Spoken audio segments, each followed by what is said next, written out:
Kita beralih sesaat untuk mengetahui informasi terbaru dari ibu kota. Ini Gubernur DKI Jakarta Anies Baswedan saat ini menggelar konferensi pers terkait pembatasan sosial berskala besar transisi tahap kedua yang berakhir pada hari ini. Saya akan mengajak Anda langsung ke Balai Kota Jakarta. Sampai tanggal 1 Juli adalah 2.920 orang per sejuta penduduk.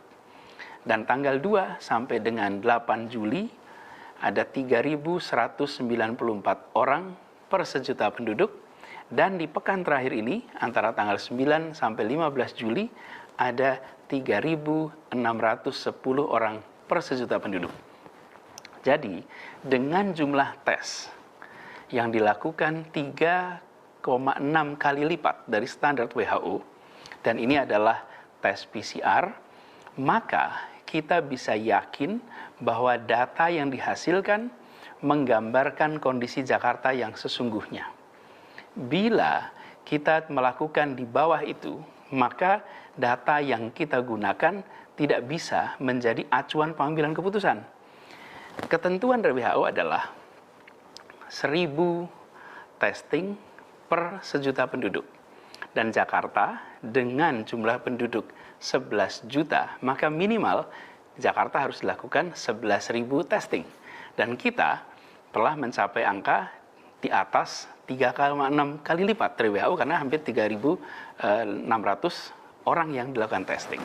Jadi secara total sampai dengan tanggal 15 Juli ini, Jakarta sudah melakukan tes PCR kepada 299.439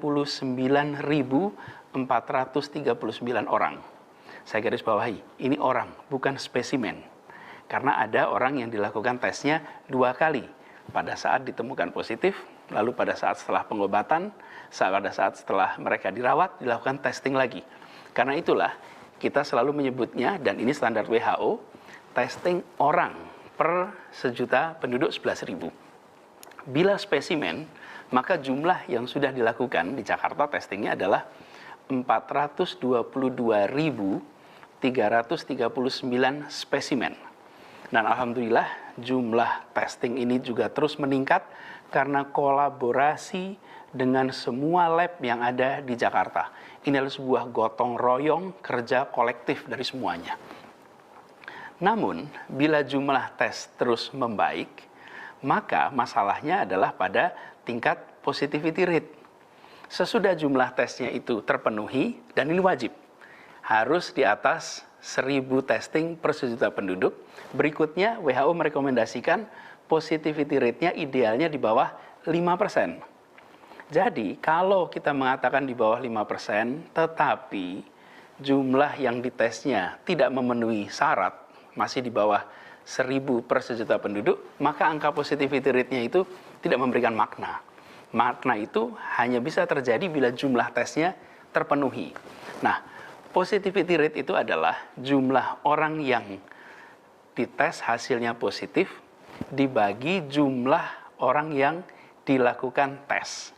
Jadi, bila 1.000 orang dilakukan tes, lalu ditemukan ada 50 orang positif, maka positivity rate-nya adalah 5%. Kira-kira begitu cara menghitungnya. Nah, selama 5 minggu terakhir ini, pada masa awal PSBB masa transisi, positivity rate mingguan kita di Jakarta berturut-turut adalah angkanya 4,4%, kemudian pekan kedua 3,1%, pekan ketiga 3,7%, pekan keempat 3,9%, pekan kelima 4,8%. Jadi selama 5 minggu kita berada di dalam zona aman. Secara rekomendasi dari WHO kita ini di bawah 5%. Tapi di pekan terakhir ini positivity rate kita meningkat menjadi pekan ini 5,9% selama 1 minggu ini. Jadi sudah lama kita ini di bawah 5%, tapi seminggu terakhir kita naik di atas 5%. Walaupun masih di bawah 6%, tapi kita sudah di atas 5%. Artinya kita harus lebih waspada. Meskipun begitu, angka 5,9% ini masih di bawah rata-rata nasional, yaitu sekitar 12%. Tapi tren ini naik di atas ambang rekomendasi WHO. Itu adalah tren testing. Yang berikutnya saya ingin sampaikan status pertahanan terakhir kita. Di mana pertahanan terakhir itu ada di rumah sakit, ada di fasilitas kesehatan. Sekarang kita lihat data tempat tidur di rumah-rumah sakit rujukan di Jakarta. Kita sekarang memiliki 67 rumah sakit rujukan untuk menangani pasien COVID. Jadi benteng pertahanan terakhir kita insya Allah kuat. Nah, dari 67 rumah sakit itu ada 4.556 tempat tidur isolasi COVID-19 dan ada 659 ICU khusus untuk COVID. Jadi alhamdulillah secara fasilitas kita siap. Namun, dalam seminggu terakhir ada kenaikan bed occupancy rate untuk tempat tidur isolasi di rumah sakit rujukan COVID dari 34% menjadi 45%. Ya, memang masih di bawah separuh dari kapasitas kita, tapi ada kenaikan 11% dalam seminggu terakhir. Sementara kalau untuk ICU justru mengalami penurunan. Yang semula kita bed occupancy rasionya untuk ICU 31%, sekarang pekan ini turun menjadi 25%. Artinya apa? Jumlah pasien dengan gejala berat alhamdulillah menurun. Karena yang bergejala berat inilah yang ditangani di ICU. Tetapi jumlah pasien dengan gejala ringan dan sedang mengalami peningkatan. Nah, ini terjadi kenapa? Karena tim puskesmas kita melakukan aktivitas active case finding secara agresif. Mendatangi masyarakat, mendatangi tempat-tempat di mana berkumpul kegiatan untuk melakukan testing, melakukan tracing. Sehingga mereka yang mungkin tidak bergejala atau bergejala ringan atau sama sekali tidak punya kesadaran menjadi ditemukan mengidap COVID, dan karena itu kemudian mereka harus mengalami isolasi atau bila memiliki resiko mereka harus dirawat. Jadi meskipun tidak ada gejala, tapi bila dipandang berisiko misalnya lansia, maka kami akan menganjurkan dan kita meminta untuk tinggal di isolasinya di rumah sakit, sehingga bila ada sesuatu kami bisa langsung menangani. Jadi meskipun tidak bergejala, itu kita lakukan. Tujuannya lagi-lagi memastikan keselamatan warga Jakarta. Nah, jadi tadi sudah data, sudah bicara tentang fasilitas rumah sakit. Sekarang data berikutnya adalah tentang RT. Itu yang kita bisa sebutkan dengan istilah reproduction number. Nah, ini mengalami peningkatan. Selama ini kita selalu berada di bawah 1. R0 itu adalah angka di masa awal ketika terjadi wabah.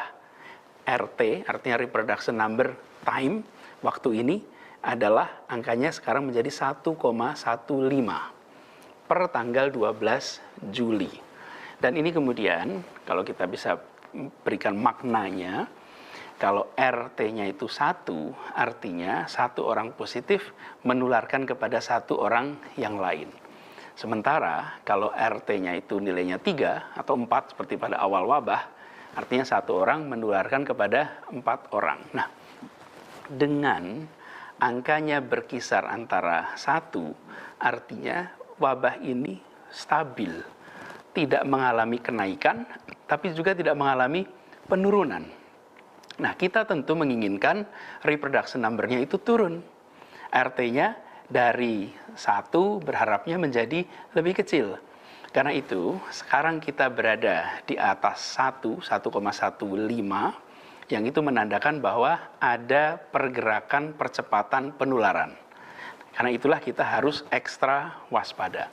Jadi dari 3 komponen ini, berdasarkan data-data tadi, maka akan amat berisiko apabila kita melonggarkan fase 1 PSBB transisi ini dan masuk ke fase 2.